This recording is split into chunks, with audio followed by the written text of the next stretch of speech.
Hello. I didn't see you guys there. Welcome to another episode of Overtime. You thought you weren't getting an episode of Overtime this week? Well, you thought wrong. We're going to go over women's basketball, men's basketball, and much, much more Kent State sports. But first, let's start off with men's basketball. They've been on a hot streak lately, and yes, it may be snowing, but I promise with you, this team has been so hot that they've been melting the snow. Let's check out and see how they've done over the past week.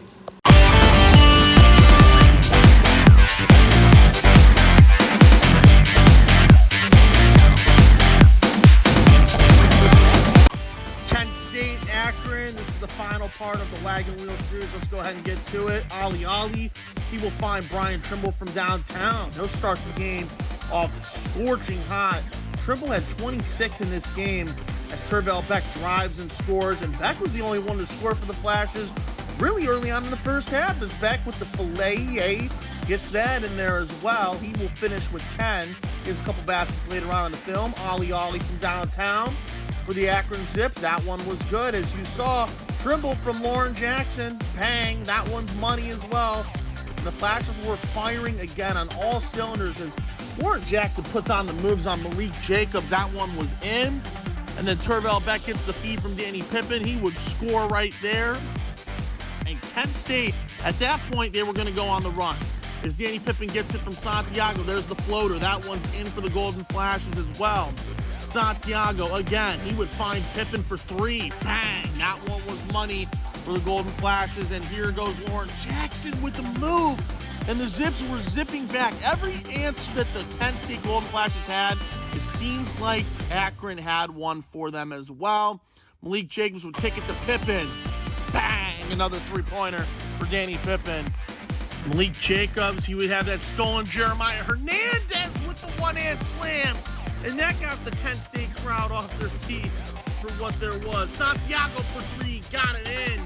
And the Kent State Golden Flashes, after this Danny Pippen bucket, got it to within 5. However, the Zips would win it in the end. Lauren Christian Jackson putting it home. 72-61, Kent State falls and gets swept by Akron. Let's go ahead and get to the men's basketball side of things within the Mid-American Conference. We first start off with Toledo, who is number 1 in the conference at 11-2. Akron is in second at 9-3. Then the Kent State Golden Flashes fall at third place, 8-4 within the conference. They're 2.5 games back from Toledo. Still have some ground to make up if they want to try and get the number 1 seed within the whole conference. OU is at 7-4 and in fourth place. Buffalo is at 6-4. Miami of Ohio is at 5-5. Bowling Green State University is 6-7. And Ball State is 5-6. That is the top 8 within the conference. Kent State's next game is against Northern Illinois University at home. That game is at 2 p.m. on February 13th. Sure, the men's team's been hot, but don't you forget that the girls' team's been on a roll as well. Let's take a look at some of their recent action from this past week. Let's take things to a snowy day in Kent, Ohio, where the Golden Flashes hosted the Miami Redhawks. Redhawks getting on the board early with a Abby Huff 3-ball.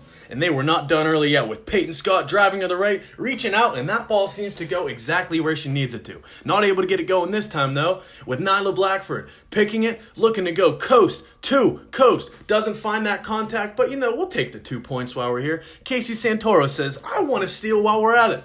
Looks to drive, finds that contact, and the and one finds home for the 3-point opportunity. Golden Flashes looking to push the pace early. Nyla Blackford saves the outlet pass, finds a teammate. Ball gets back to Kate Shoemate, creates some space, and nails the 3 heading into halftime.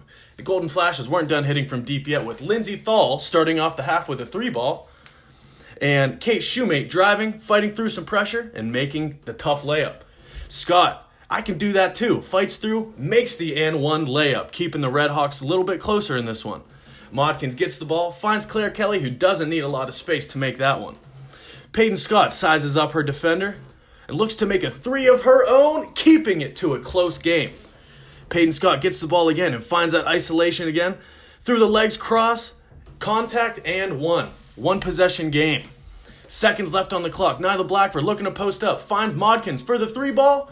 Just wide, but rebounded by Thal. Makes it with 1.4 left. 2-point game. All they need to do is stop. And Kate Shoemate comes through with the big defensive stop, getting The victory for the Golden Flashes. Ring that bell. You ladies earned this one.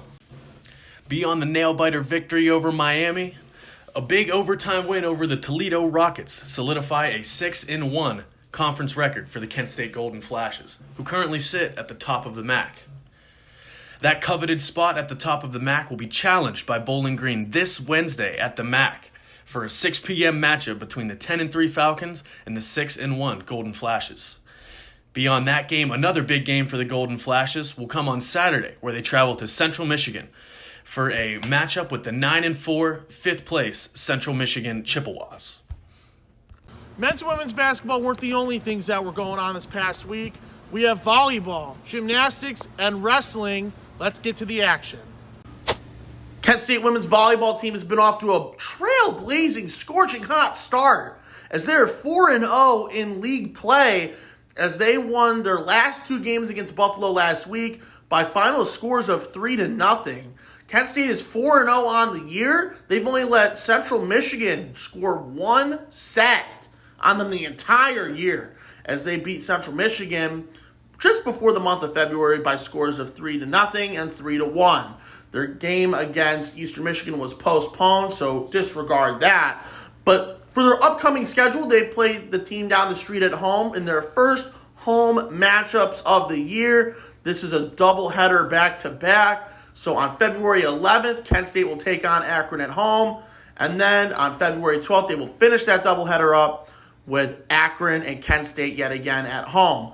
Let's now send it to Ben McMillen, who has more on the gymnastics side of things for Kent State. Let's pick things up with the Kent State gymnastics team, who was rolling to start the year at 3-0, but stumbled this past weekend at the Eagle Invitational hosted by Eastern Michigan.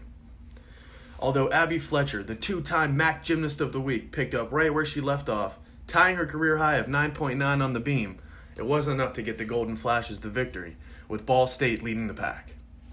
The Flashes saw a few other top 5 performances on the bars and on the vault, but it wasn't enough in the end. The team looks to get back in action this Sunday for a Valentine's Day matchup back in Eastern Michigan. The gymnastics team wasn't the only Kent State athletics team in action this weekend, with the wrestling team traveling to the Convocation Center in Athens for a grudge match with the Ohio Bobcats. Senior Jake Ferry led the team to his 8th straight victory with a 5-2 win over Oscar Sanchez, and Brandon Fenton was able to stay a perfect 5-0 on the 2021 season with a victory. This victory brings the grudge match trophy back to Kent State for the first time since 2017 and moves the Golden Flashes to 4-3 on the season. The Flashes look to wrap up their home season on Friday, welcoming Edinboro and Northern Illinois for a round robin. What are you still doing here? Did you not get enough Kent State athletics coverage from Austin and I? Well, here's some good news. Tune back in next week for another action-packed episode of Overtime. From Austin Arnold, I'm Ben McMillen. See you next week.